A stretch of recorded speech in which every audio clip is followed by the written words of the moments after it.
Viswanathan and sons. இந்த படம் வந்து ஒரு 42 வயது மனிதருக்கும் ஒரு 20 வயது 22 மதிக்கத்தக்க ஒரு பெண்ணுக்கும் நடுவில் நடக்கிற ஒரு காதல் கதையாக படத்தோட கதை இருக்குது.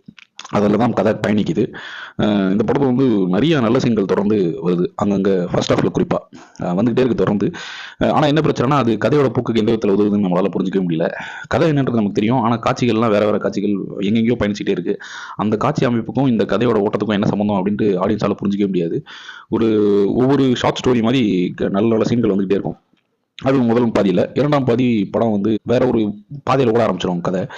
அதனால நமக்கு படத்தோட கிளைமேக்ஸ் என்னன்னு முன்னாடி தெரிஞ்சதுனால மற்ற எதுவுமே நம்மளை சுவாரஸ்யப்படுத்தாமலே வச்சுக்குது அப்படின்றது வந்து இருந்தக்கூடிய ஒரு விஷயமா தான் இருக்கு. நிறைய நல்ல காட்சிகள் இருந்தது, இசையெல்லாம் நல்லா இருந்தது, நல்ல பெர்ஃபார்மன்ஸ் எல்லாருமே அருமையாக நடிச்சிருந்தாங்க. சூர்யா, ராதிகா, மமிதா பைஜு எல்லாருமே தொடர்ந்து நல்லா நடிச்சிருந்தாங்க. ஆனால் நிறைய முரண்களுடைய கதை பயணிக்கிறதுனால நம்மளால கதையை வந்து சுவாரஸ்யமாக பார்க்க முடியல. நேரம் உட்காந்து 42 வயது ஒரு மதிக்கத்தக்க ஒரு மனிதருக்கும் 22 வயது மதிக்கத்தக்க ஒரு பெண்மணிக்கும் காதல் வருது. அந்த வயசு தான் டிஃபரன்ஸ் அப்படிங்கிறத வந்து நியாயப்படுத்துறதுக்கு முடிஞ்ச அளவுக்கு முயற்சி செய்கிறாங்க.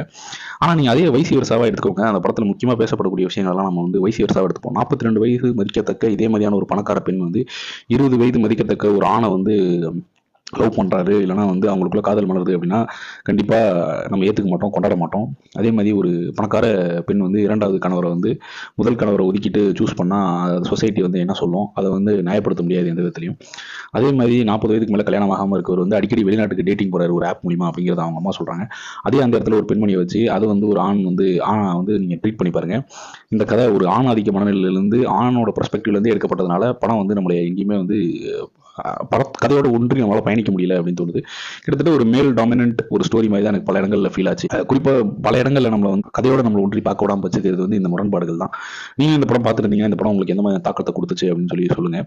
கீழே வந்து கமெண்ட்டில் என்ன நீங்கள் நினைக்கிறீங்களோ அதை சொல்லுங்கள். சேனலை சப்ஸ்கிரைப் பண்ணிக்கோங்க, லைக் பண்ணுங்க. Thank you so much.